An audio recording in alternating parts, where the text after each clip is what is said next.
Cérémonie de présentation, quel message d'interpellation au peuple iturien avec des présumés criminels qui nous viennent des autres provinces et communique avec le peuple iturien pour déstabiliser la province? Non, mon message est très simple. C'est comme je venais de le dire. Aujourd'hui, si nous créons le désordre ici chez nous en Ituri, mais ça va devenir l'endroit privilégié pour que, n'est-ce pas, tous les criminels de grand renom viennent opérer. C'est de ça qu'il s'agit. Chaque fois quand je prends la parole. Les gens pensent que non, je suis en train de dire des inepties. Non. La dernière fois, on a eu des armes ici. On a eu 2 armes collectives, les PKM, qui sont arrivées ici, qui venaient de la Chopo. Mais les gens ont douté. J'ai fait le rapport même au niveau de la hiérarchie. J'ai dit non, mais là, il y a un problème. Les armes viennent d'ailleurs pour l'Ituri.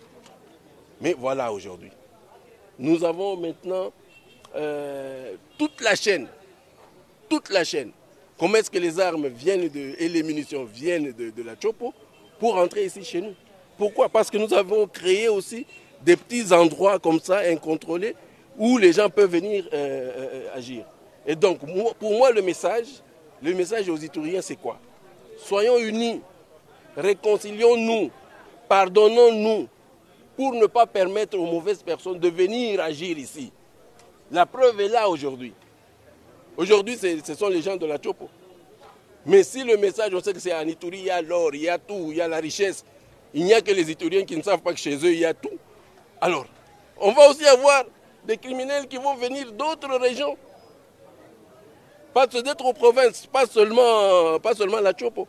Ils vont venir de partout. Donc, réconcilions-nous. Nous avons une grande opportunité. Et là, c'est aussi le moment pour moi, non seulement de donner un message pour ceux qui sont ici, toute la population, mais pour ceux qui sont aussi à la table ronde. Allez-vous parler de la réconciliation? Allez-vous parler du pardon pour que les autorités... Allez-vous donner la paix? Nous sommes là, c'est vrai. L'état de siège peut partir à n'importe quel moment. Mais le vrai problème, c'est celui-là. Ne pas rester dans un état de non-droit où les gens peuvent faire n'importe quoi. Non, non, non, non, non, non. Hein? Donc vraiment, soyons ensemble. Le travail que vous avez admiré aujourd'hui, c'est un travail d'équipe.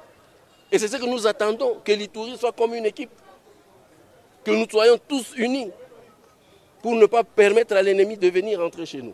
Voilà. Alors aux acteurs de la société civile, même des leaders communautaires, des fois à des petits observations sur le terrain, ils jettent de l'opprobre sur l'armée et pendant que certains de ces criminels viennent de nos communautés, viennent de nos sociétés. Non, mais mes chers frères, vous savez que j'ai l'habitude de dire la vérité. Je vais vous dire la vérité. Finalement, des fois, je me pose, je reprends une chose. Je vais parler de 2 personnes. L'OSA de la société civile. L'OSA, l'autre nom c'est comment? Comment il s'appelle? Non, de la société, le coordonnateur là, comment il s'appelle?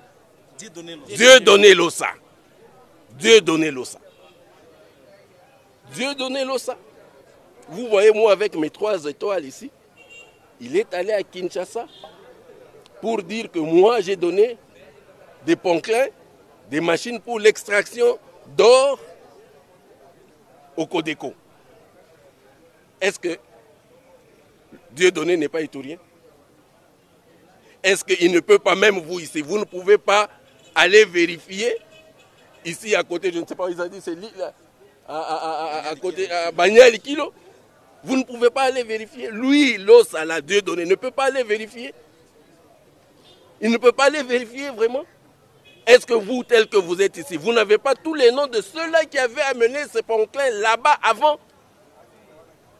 Vous ne savez pas comment est-ce que ces ponclins sont partis? Comment est-ce que les Codeco là-bas ont repris ces ponclins là-bas? Vous ne le savez pas? Vous le savez? L'OSA ne le sait pas, il le sait. Mais juste parce qu'il veut dénigrer une grande autorité. L'OSA, il a quelle armée? Il est pour quelle armée? En tout cas, pas pour les FARDC. Ça, je le dis. Il n'est pas pour les FARDC. Il peut beau parler, il n'est pas pour les FARDC. Parce qu'à partir de lui, il y a un autre qui a parlé, Nanga. Nanga a parlé aussi, parce que l'OSA l'a dit. Nanga a dit aussi, l'a répété. Il a dit non, voilà, on commence même à doter les...